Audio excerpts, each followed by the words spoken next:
Hello, this is Dr. Grande. Today's question is, can I analyze the case of Beverley Allitt? Just a reminder, I'm not diagnosing anybody in this video, only speculating about what could be happening in a situation like this. If you enjoyed this video, please like it, subscribe to my channel, and consider supporting me on Patreon. I will put the link to Patreon in the description for this video. First, I'll look at the background of this case, move to the timeline of the crimes, then offer my analysis.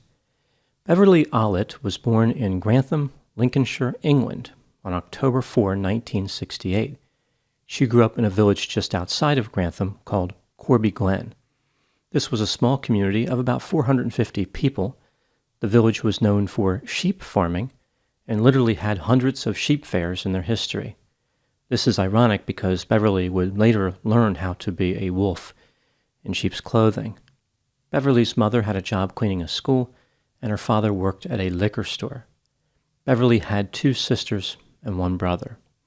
She appeared to have an affinity for children. She would often babysit children in the community and acted like a mother to children who were younger than her. Beverley said that she wanted to be a nurse someday and specifically care for children. As a teenager, Beverley engaged in attention-seeking behavior specifically related to her health. For example, she exaggerated and fabricated illnesses and injuries. At various times, she falsely claimed to have a brain tumor, a stomach ulcer, and other medical conditions. She even had her appendix removed, despite there being nothing wrong with it. She manipulated the surgical wound to make it worse in order to get more attention. Beverley would go to one physician for a while until that physician figured out what she was doing, then she would move on to another. She had a fiancé at one point. He would later say that she falsely claimed that she was pregnant and physically attacked him. As a teenager, Beverley took a step toward fulfilling her dream of becoming a nurse by enrolling at a nursing school in Grantham. She was a terrible student. She missed about 100 days based on claims of being sick and failed nursing examinations repeatedly. Beverley also engaged in bizarre behavior. For example, at one point when she was assigned to a nursing home as part of her training, she smeared feces on the walls. In the middle of February 1991, Beverley applied for a job at a hospital 30 miles away, but she was rejected. This was not surprising considering that calling her a horrendous nursing student was actually a compliment based on her level of competence. Right after this appropriate rejection, Beverley was offered a 6-month contract at the Grantham and Kesteven Hospital in Lincolnshire. The hospital was chronically understaffed. They had advertised for a staff nurse, but did not even receive one application. This explains why they were willing to hire Beverley. She worked in Ward Number 4, which was a children's ward. Her plan was to work at this hospital for a while and then apply to the other hospital that rejected her. Apparently, Beverley thought that the hospital in Grantham did not meet her standards, which was probably what the hospital staff members were thinking about her. Now moving to the timeline of the crimes. On February 21, 1991, a 7-week-old boy named Liam Taylor was admitted to Ward 4 because he had a chest infection. Beverley was assigned to care for him. His parents stayed at the hospital, but Beverley told them to go home, assuring them that everything would be fine. When they returned, Beverley told them that Liam had a respiratory emergency, but he recovered. Liam had a second respiratory emergency on February 23. Beverley called the emergency resuscitation team, but Liam did not survive. Hospital staff members were suspicious because alarm monitors had not activated when Liam stopped breathing. Despite this, no foul play was suspected. Liam's cause of death was recorded as heart failure. Beverley was not questioned in connection with his death. On March 5, an 11-year-old boy named Timothy Hardwick was admitted to Ward 4 after having a seizure related to epilepsy. He had been born with severe brain damage and had never been able to see, speak, or walk. After caring for him for a short time, Beverley called the resuscitation team. They found Timothy with no pulse. They tried to save him, but they were not successful. Physicians determined that he died from epilepsy and cerebral palsy. Just a few days after this, a 1-year-old girl on Beverley's ward had 2 episodes of respiratory failure in a span of 3 hours. Physicians were able to save the girl. They came to believe that she was accidentally injected with air. On March 20, 1991, Beverley injected a 5-month-old named Paul Crampton with insulin. He was transferred to another hospital and survived. The next day, March 21, a 5-year-old boy went into cardiac arrest and was saved by the resuscitation team. Insulin was found in his system. Physicians at the hospital were confused by this. On March 28, a 2-year-old boy named Henry Chan fell 20 feet out of a window onto a patio. He was taken to the hospital where Beverley worked. Physicians determined that his skull had been fractured in 2 places, but he was expected to recover. After Beverley cared for him, he suffered cardiac arrest. Henry survived. The physicians thought that the skull fracture explained his symptoms. On April 1, 1991, 2-month-old twin girls, Becky and Katie Phillips, were admitted for observation. The girls were discharged from the hospital a few days later, but on April 5, Becky died at home. Physicians were unable to determine her cause of death. Katie was returned to the hospital due to her sister's death. Physicians wanted to monitor her for a while to make sure that whatever killed her sister Becky did not kill her. Not long after this, Beverley was providing one-on-one care to Katie when she called the resuscitation team. The girl survived, but was severely injured. The girl's mother believed that Beverley had saved Katie. She was so grateful that she made Beverley the girl's godmother. Over the next few weeks, Beverley conducted 4 more attacks against patients, but the physicians were able to save her victims in every case.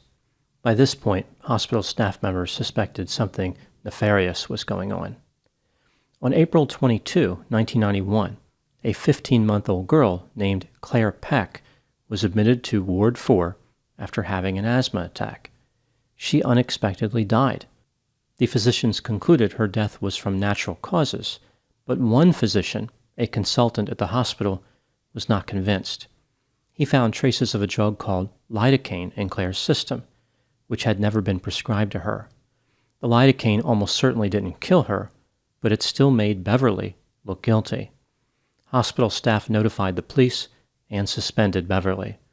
The police discovered that Beverley was the only nurse on duty when the attacks happened. The police believed that Beverley had attacked patients using a variety of methods, including suffocation, tampering with machines, cutting off oxygen, and injecting drugs like insulin and potassium. Altogether, Beverley had been involved in 25 suspicious episodes and murdered 4 victims. Beverley was arrested on July 26, 1991. In November of that year, she was charged with a number of offenses, including murder and attempted murder. She pleaded not guilty to the charges. On May 28, 1993, Beverley Allitt was found guilty on 4 charges of murder, 3 counts of attempted murder, and 6 counts of causing grievous bodily harm. She was sentenced to 13 terms of life imprisonment, with the possibility of parole after 30 years. Instead of prison, Beverley was sent to a secure mental health facility to serve her sentence. She became eligible for parole in 2021, but at the time making this video, Beverley is still incarcerated. Now moving to my analysis. Here are my thoughts on a few areas that stood out to me in this case.